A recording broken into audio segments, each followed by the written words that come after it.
Bonjour à tous et à toutes, c'est Paul Dama pour présenter un nouveau sapin en succès.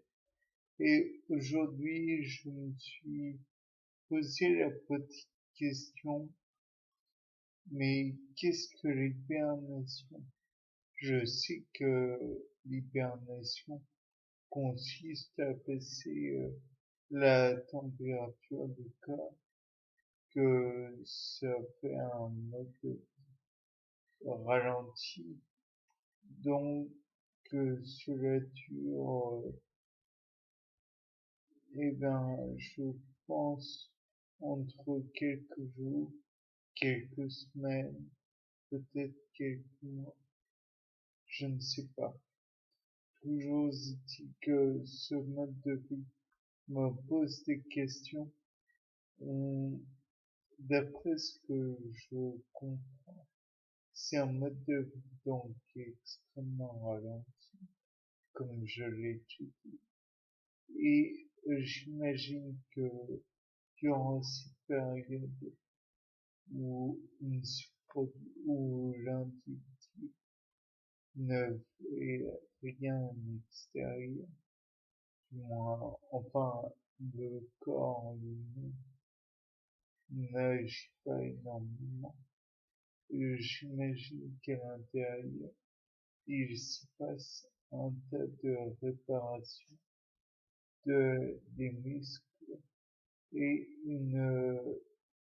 puisque nous sommes face à un stress thermique ou un ralentissement thermique, euh, à mon avis, il y a un nombre d'enzymes qui est assez faible, mais qui aussi, à mon avis, reste constant, car le corps, pour se réparer, j'imagine, doit le faire dans un certain temps. Et l'enzyme catalyse forcément les réactions. Sinon, elle mettrait beaucoup trop de temps. Et même si l'hibernation dure quelques semaines, voire quelques mois, comme je disais, l'individu risque de ne pas être complètement, si je pense correctement, il risque de ne pas être correctement réparé de l'intérieur. Si le terme réparé est adéquat, je vous rappelle qu'il existe les oxydoréductases, les transférases, les hydrolases, les ligases, les isomérases et les liases comme enzymes. Donc, on peut envisager qu'il se produit tout un tas de réactions qui font que l'individu se répare de l'intérieur grâce à ces enzymes. Euh, elles peuvent, par exemple, euh, détruire des substances nocives. Par exemple, je ne sais pas si c'est de l'hibernation, mais lorsque le ratel mange par exemple un serpent, il est possible que celui-ci se soit fait piquer plusieurs fois, voire mordre plusieurs fois par le dit serpent. Le serpent en question peut être un mamba noir qui est un serpent avec un poison assez violent. De là, le ratel peut sombrer dans le coma durant quelques heures, voire éventuellement un jour ou deux, peut-être.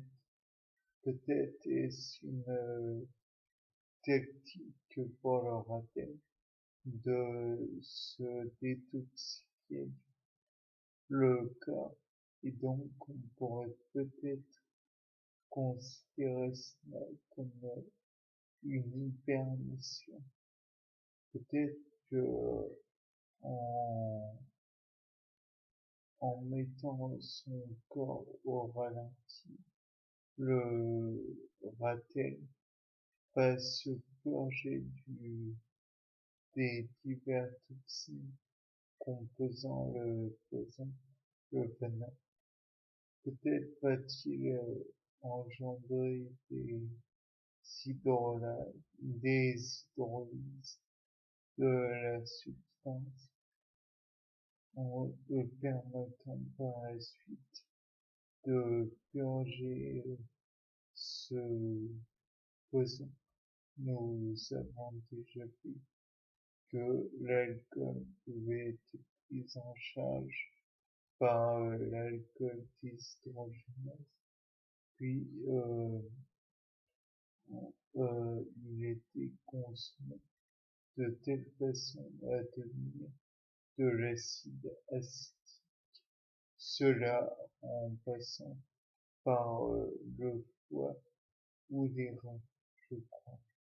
Donc, par la suite, j'imagine que le ratel fait subir un traitement similaire au venin pour finalement, euh, lors d'une hibernation assez courte de quelques heures.